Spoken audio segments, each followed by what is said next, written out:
Olá pessoal, sejam bem-vindos ao meu canal. Eu sou o professor Gilvan Amorim e esse é o curso de eletrocardiografia básica. Eu começo esse curso dizendo para você que a eletrocardiografia, que é o registro da atividade elétrica do coração, é um exame de extrema importância na condução clínica de nossos pacientes. Não é uma condição, não é um atributo próprio dos cardiologistas. Todo médico deve ter um domínio básico, deve conhecer as bases da eletrocardiografia, saber indicar o exame, saber realizar o exame, saber fazer uma interpretação básica é de grande importância. Na aula de hoje, começando esse curso, nós vamos estudar a anatomia do traçado eletrocardiográfico. Eu quero dizer para você que o traçado eletrocardiográfico é composto por uma série de acidentes. Esses acidentes recebem a nomenclatura específica e têm significado específico a partir da tradução que faz da sístole e da diástole elétricas do coração. Então, a aula de hoje, quero dar um recadinho para você a respeito da anatomia do traçado eletrocardiográfico. Então, vamos lá. Eu vou colocar aqui na minha lousa uma linha. Eu quero que você observe essa linha e quero que você a imagine como uma reta. Na geometria antiga havia um princípio conhecido como princípio de Descartes, em que quando eu tinha vários pontos, quando se tinha vários pontos em uma reta, a gente nomeava esses pontos a partir da letra E, a letra inicial do alfabeto, e a partir daí seguia-se a sequência das letras. Então eu coloquei aqui letra A, B, C, D, E e assim por diante. A gente vai colocando, vai dando nomenclatura aos vários pontos de uma reta. Quando se tratava de uma curva, e eu vou representar esse desenho aqui como uma curva, e que eu quisesse, segundo esse princípio de Descartes, dar nome, nomear pontos de uma curva, eu deveria começar com a letra P, e a partir daí deveria seguir a sequência do alfabeto. E então aqui estou me valendo da sequência do alfabeto para nomear letras, ou melhor, nomear pontos que são presentes nesta curva. Você pode encontrar uma discussão muito interessante desse princípio de Descartes nessa referência que eu estou colocando aqui abaixo, aliás, cuja leitura eu estimulo que você faça. Muito bem, é importante a gente dizer isso logo no princípio, ao falar da anatomia do traçado eletrocardiográfico, para que você entenda por que nós iniciamos essa nomenclatura pela letra P e não, como alguém poderia pensar, pela letra A, porque se trata de uma curva. Portanto, toda vez que eu vou nomear, segundo esse princípio da geometria antiga, toda vez que eu vou nomear pontos de uma curva, eu inicio com a letra P. Então, posto esse preâmbulo, nós estamos prontos para conhecermos os principais acidentes anatômicos, os principais achados anatômicos, como a gente está chamando assim, do traçado eletrocardiográfico. Então aqui eu tenho representado, pessoal, esses acidentes, quero apresentá-los para você. Por enquanto, só prestem atenção nos nomes, depois nós vamos dizer o que significam.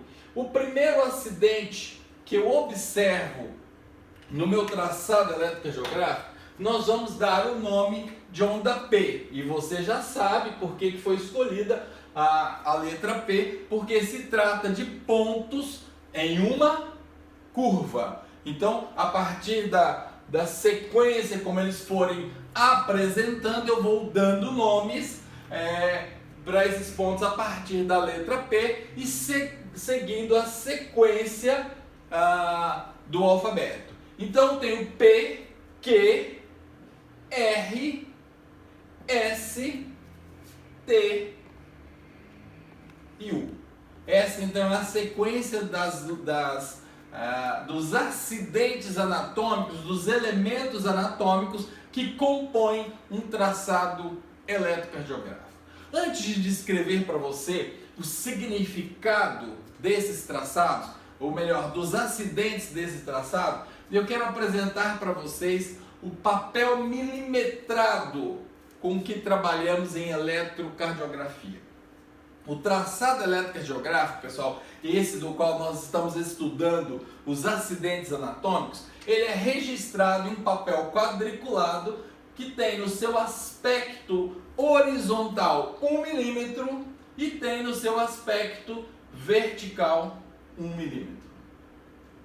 Portanto, é um papel quadriculado de 1 milímetro por 1 milímetro. E você que é um observador atento, sei que já observou que de tempos em tempos eu tenho um traço mais espesso, um traço mais marcante. E se você conferir comigo, aqui tem um traço marcante, outro traço marcante, delimitando por sua vez um outro quadrado. E se você observar comigo, olha só, 1, 2, 3, 4, 5 quadrículos. Então, cada quadrado a gente apelida de uma forma jocosa de quadradão. Cada quadrado contém 5 quadrículos no seu aspecto horizontal. Vejamos agora no aspecto vertical. 1 quadrículo, 2, 3, 4, 5. Então, da mesma forma, e não poderia ser diferente, já que a forma geométrica é de um quadrado. Um quadrado é uma forma geométrica que tem 4 lados iguais. Então, também no aspecto vertical, assim como no aspecto horizontal, eu tenho 5 quadradinhos. Nós vamos ver adiante nas nossas aulas que o aspecto, pessoal, a variável horizontal em eletrocardiografia é o tempo. E eu vou mostrar de uma forma bastante interessante uma aula para você por que nós precisamos de dar cinética para o nosso traçado. Senão eu faria um registro sempre no mesmo ponto, que não permitiria leitura alguma. Então, olha só, gravem isso de pronto. A variável que se registra no ambiente horizontal é a variável tempo. E você deve saber também que o tempo tem que ser padronizado para que eu consiga fazer a minha análise eletrocardiográfica. E aí a gente diz que a velocidade padrão, haverá tempo específico para estudarmos isso, é de 25 milímetros por segundo. Registrado sob a velocidade de 25 milímetros por segundo, eu tenho que cada quadrículo demanda um tempo de 40 milissegundos, ou 0,04 segundos. Em eletrocardiografia, nós preferimos a unidade milissegundos. É uma convenção. Trabalhamos não com segundo, mas com milissegundos. É exatamente a mesma coisa. Se você quiser grafar na forma de segundos, pode fazer.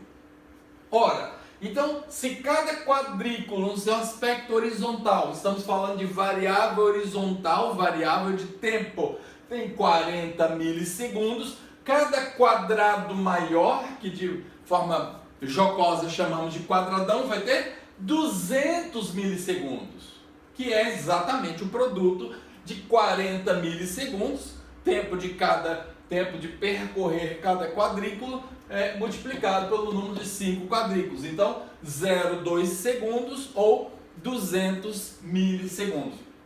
Volto a repetir que nós preferimos a nomenclatura milissegundos, a unidade milissegundos em eletrocardiografia. Muito bem. Então, sob a velocidade, para a gente reforçar o conceito, sobre a velocidade de 25 milímetros por segundo, eu tenho que cada quadrículo demanda um tempo de 40 milissegundos e cada quadrado ou quadradão 200 milissegundos. Isso, pessoal, é um princípio da maior importância e nós vamos repetir isso em algumas outras aulas, mas de pronto eu quero que você memorize esse aspecto. Muito bem, falávamos então da variável horizontal. Nós temos também a variável vertical. Pessoal, a variável vertical significa energia. Ela é registrada em milivolts. Assim como cada quadrículo no seu aspecto horizontal tem 40 milissegundos, cada quadrículo no seu aspecto vertical tem 0,1 milivolt. Ora, se cada quadrado grande ou cada quadradão tem 5 quadrículos, logo cada quadrado grande tem 0,5 milivolt. Dois quadrados grandes têm juntos 1 milivolt. Lembrando que estamos falando do aspecto vertical. Ok? Então, aspecto, a variável no sentido horizontal, variável de tempo, a variável no sentido vertical, variável de energia, grafada em milivolts. Nós chamamos a condição em que cada dois quadradões representa, na configuração do aparelho, que eu posso modificar em determinadas situações, nós chamamos de calibração N. Nas aulas subsequentes, vamos ter tempo de observar novamente esse aspecto e voltar a falar nele. Mas eu quero que você vá construindo na sua cabeça certos conceitos que serão extremamente importantes para o entendimento das aulas que a gente vai apresentar aqui. Então, temos que variável horizontal tempo, variável vertical energia. Variável tempo milissegundos, variável de energia milivolts. Muito bem, então agora com esse pano de fundo nós podemos voltar a considerar os acidentes anatômicos, porque afinal esse é o mote da aula de hoje. Nós vamos falar então dos acidentes anatômicos do traçado eletrocardiográfico.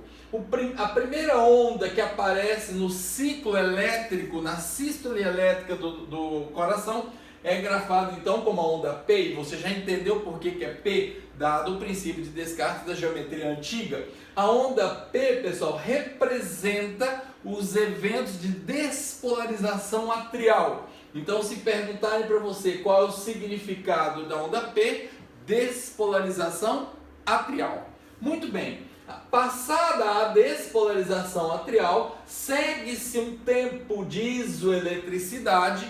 E esse tempo de isoeletricidade ele é providencial para que ele ganhe um tempo entre a sístole elétrica atrial e a sístole elétrica ventricular, para que as contrações dessas duas cavidades não sejam coincidentes no tempo e, portanto, concorrentes. Elas não podem ser simultâneas. Então, há um atraso providencial aqui. Esse tempo de isoeletricidade gera uma porção de reta, e vocês se lembram lá da geometria básica, porção de reta se chama segmento. Então nós temos o segmento PR. Muito bem. Onda P significa despolarização atrial, segmento PR, porção de isoeletricidade que se segue após a onda P e antes do complexo QRS. Ao tempo, pessoal, veja, eu estou apontando variável horizontal, tempo. Ao tempo do início da onda P, ao final do segmento PR, nós chamamos de intervalo PR. Esse é um outro acidente anatômico que você precisa reconhecer e precisa saber dar o devido valor. Ele é muito importante no estudo da condução átrio-ventricular. Muito bem. Então, início de onda P, ao final do intervalo, do segmento, perdão, PR, significa ou é chamado de intervalo PR. Você se lembra, vamos recordar a geometria básica, intervalo é a soma de uma onda com uma porção de reta, ou seja, com um segmento. Muito bem, depois do segmento PR, nós vamos observar a inscrição de um complexo de ondas. Ele se chama complexo porque não é uma onda única, é uma onda que na maior parte das condições se apresenta de forma tríplice. A primeira inscrição negativa que se faz chama-se onda Q. E você sabe por que Q? Porque estou seguindo a ordem alfabética a partir da letra P, já que estou nomeando pontos de uma curva. Muito bem, a primeira inflexão negativa chama-se onda Q. A flexão positiva que se segue depois, damos o nome de onda R. Aliás, toda inflexão positiva do QRS será chamado onda R, como eu vou explicar daqui a pouquinho. Depois, qualquer inflexão negativa que se tiver lugar depois do R se chama S. E qual é, pessoal, o significado do complexo QRS? Sístole elétrica aventricular, tanto o ventrículo direito quanto o ventrículo esquerdo. Então, qual é o significado da onda P? Sístole elétrica atrial, despolarização atrial. Qual é o significado do complexo QRS, que é o conjunto de ondas, normalmente tríplice conjunto, QRS, ele representa a despolarização ventricular, ou seja, a sístole ventricular, sístole elétrica ventricular. Novamente, segue-se um tempo de isoeletricidade. Lembrando que porção de reta nós chamamos de segmento. Nesse caso, o segmento ST. O segmento ST, pessoal, tem uma importância capital em várias condições, por exemplo, nas síndromes coronarianas, porque nosso olhar vai estar voltado para essa região, por exemplo, para a identificação de infarto.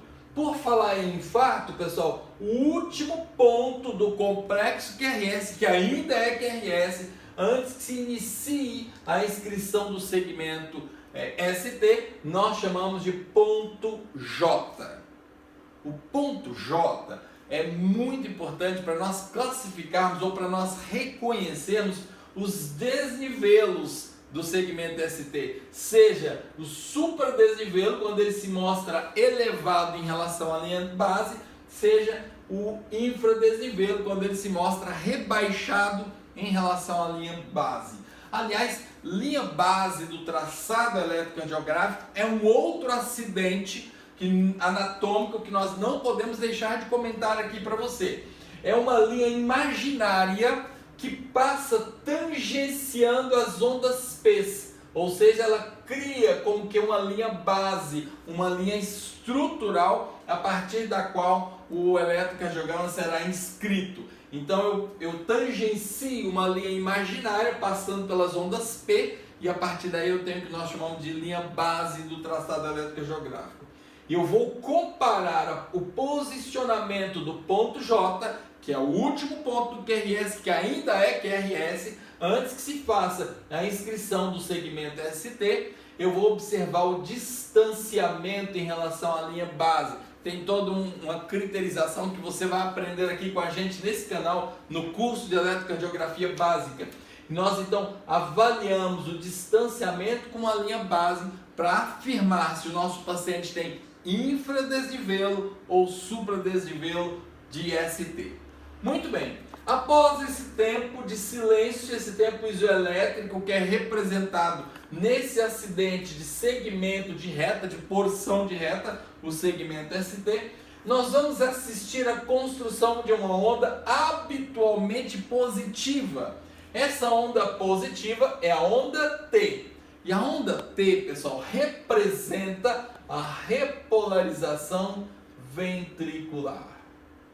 E aí você que é um aluno atento, pode nesse momento me parar e dizer assim: ei, se eu tenho uma onda que representa a repolarização ventricular, e de fato tem, eis a onda T, por que eu não tenho uma onda que represente a repolarização atrial? Você não falou isso. E não falei mesmo. Pessoal, essa onda de repolarização atrial, ela sofre dois problemas. O primeiro problema, ela é engolida, ela é escondida pelo grande evento elétrico que é o complexo QRS. E por outro lado, ela se dissipa, porque você e eu precisamos nos lembrar que o eletrocardiograma é a percepção na superfície torácica ou na extremidade de membros da atividade elétrica do coração. Se eu colocar, e nós fazemos isso no exame chamado estudo eletrofisiológico, se eu colocar um eletrodo na intimidade do átrio, para observar in loco a ação elétrica atrial, eu vou sim observar uma onda que não é chamada de onda T, mas que representa a repolarização do segmento atrial. Muito bem.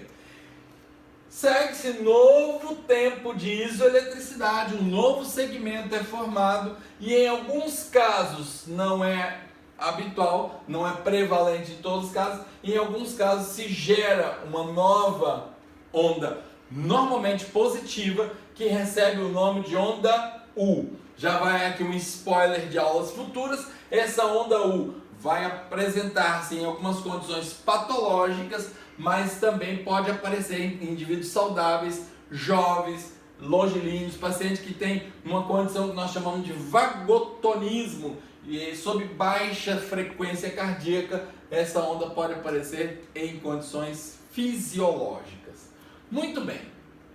Pessoal, ainda há um outro acidente anatômico que eu não posso deixar de reportar para vocês, que é a medida de tempo, então eu estou falando da linha horizontal, que é a medida do tempo entre o início do QRS, incluindo o QRS, claro, início do QRS ao final da onda T. Se eu estou falando de soma de ondas com segmento, eu estou falando de intervalo, isso mesmo, já está sabendo. Intervalo, nesse caso, eu estou me referindo ao intervalo QT. Não vou tecer comentários sobre o intervalo QT nesse momento, ele será exclusivo assunto de aulas futuras, mas eu quero dizer para vocês então que ele é a medida do tempo do início da sístole ventricular ao final da diástole elétrica, claro, né? Sístole elétrica, diástole elétrica, ou seja, eu estou falando de fenômenos da despolarização e repolarização, ou seja, então o intervalo QT ele mede o tempo do início da despolarização ventricular até o final da repolarização atrial. Só um spoilerzinho para você, ele está envolvido, por exemplo, em condições de morte súbita. Então, na prática médica, é extremamente importante nós observarmos, reconhecermos a presença do intervalo QT e o reconhecimento se trata de intervalo QT patológico ou não. Calma, motivo da aula que vem. Então, pessoal, esses foram os acidentes do traçado eletrocardiográfico. Então, você já sabe os seus nomes, você já sabe o seu significado, você já sabe reconhecê-los no traçado eletrocardiográfico, e nós vamos trabalhar especificamente com esses acidentes ao longo de nossas aulas, explorando o seu significado clínico, explorando o que ele significa para nós, explorando as alterações que vamos observar nas mais variadas condições patológicas que veremos ao longo das nossas aulas. Muito bem, deixa eu terminar de apagar tudo aqui para não atrapalhar a próxima projeção. Nós estamos caminhando para o final da nossa primeira aula do curso de eletrocardiografia básica e eu quero mostrar para vocês esse traçado. Pessoal, é assim que nós recebemos um traçado eletrocardiográfico. Então aqui vamos fazer um exercício, esse não é um eletrocardiograma normal, mas não vou falar sobre isso para vocês. Aqui vamos fazer um exercício, olha só, aqui nós temos uma derivação chamada D2 e numa disposição que nós chamamos de D2 longo, ou seja, ao longo desse ponto que eu vou chamar de A, até esse ponto que eu vou chamar de B, nós temos a mesma derivação, registrando subsequentemente os eventos da sístole e diástole elétrica do coração. Então vamos aqui reconhecer, olha só, P, QRS, que aqui foi representado por uma microonda Q, tá vendo? Primeira inscrição negativa e uma onda R ampla, mas não observa onda S. Pode acontecer isso, Giovanni? Pode acontecer isso. Calma que a gente vai explicar isso adiante. E aqui nós temos, eu vou mostrar aqui porque não está ainda rabiscado, aqui nós temos a presença da onda T. Não? P, QRS, T. P, QRS, T. Então, o primeiro A primeira providência, pessoal, ao estudar eletrocardiografia básica é reconhecer os acidentes anatômicos do traçado eletrocardiográfico. Essa foi, portanto, pessoal, a nossa primeira aula do curso de eletrocardiografia. Eu quero agradecer a sua presença, eu quero contar com você nas próximas aulas. Se você gostou, dá aí o seu joinha, dá o seu like, se inscreva para receber aviso das nossas próximas aulas e nos acompanhar no canal. Assim a gente vai obtendo as melhores funcionalidades dessa rede. Um grande abraço e até a próxima aula.